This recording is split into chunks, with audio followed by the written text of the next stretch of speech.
Here's a lesson that I never thought about when I was growing up, and I probably need to teach my kids that, and every human probably needs to learn it. If they already know it, then they probably could learn it better. It's really difficult to operate in a world where you just have to take what's given to you. And we live in a society where you have freedom. So you can say yes to things and no to things. If you don't have the ability to say yes and no to things, then you don't have the ability to control your future and what you do. And that's bad. That's bad for everybody. And so if we can all say yes and no to things, then we can pick things that are healthy and reject things that are unhealthy. And each person will know what's best for them. And I'm a very agreeable person in nature. I'm typically okay with whatever's going on, so I accept it. And some of that has to do with pain tolerance and just willingness to put up with what other people won't. Like, my hands are very dirty right now, right? Like, I'm dirty, I'm scratched, I'm wearing dirty clothes, I'm working, I'm happy to do it, I enjoy it. And a lot of other people aren't. And so just on the spectrum of agreeable versus disagreeable, I'm very agreeable. And when someone says they don't want to do something, I just say, okay, that's fine.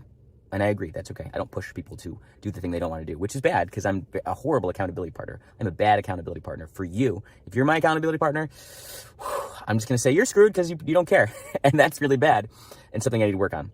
So here's what I've learned is a really important skill for myself and probably for yourself.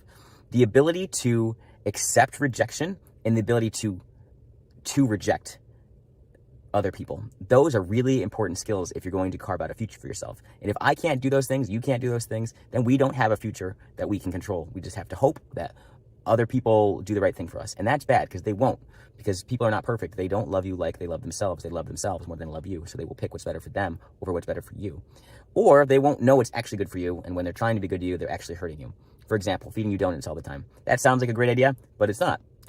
Because it's all about makes you happy in the short term, it's bad in the long term. So if I bring you donuts all the time, it seems like I'm being nice to you, but I'm actually not being nice to you. I'm undermining you. So being able to get rejected is very important because then you can actually try many, many, many different things and make many asks to work with people or have a relationship or do a trade.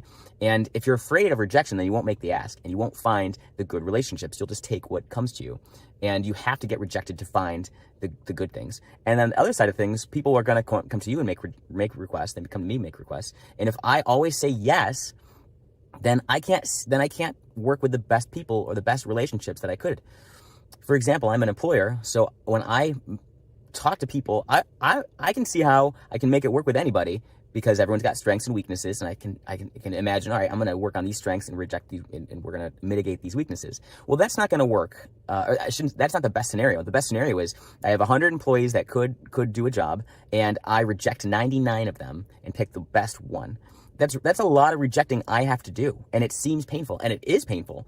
And what's even more painful is after I bring someone aboard, I have to be willing to reject a current employee and say, our relationship needs to change and you can no longer be this close to me. You need to be farther away from me. We can be friends, but you can't work for me anymore. I can't trade money for your time. Your time's not worth what I was paying you.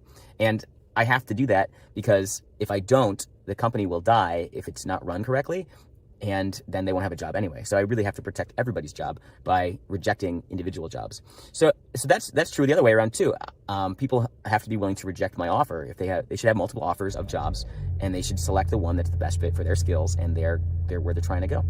And I have not taught my kids that, and I'm gonna have to do it. Let's learn how to be good at rejecting and good at getting rejected, and focus on what is better for the future and what's good for God and other people. Those are linked, right? What's good for other people is what's good for God, and not worry about acceptability, right? Agreeability. All right, this is Michael with Buffalo Finances, and I hope you're having a great day. God bless, and I'll see you in the next video.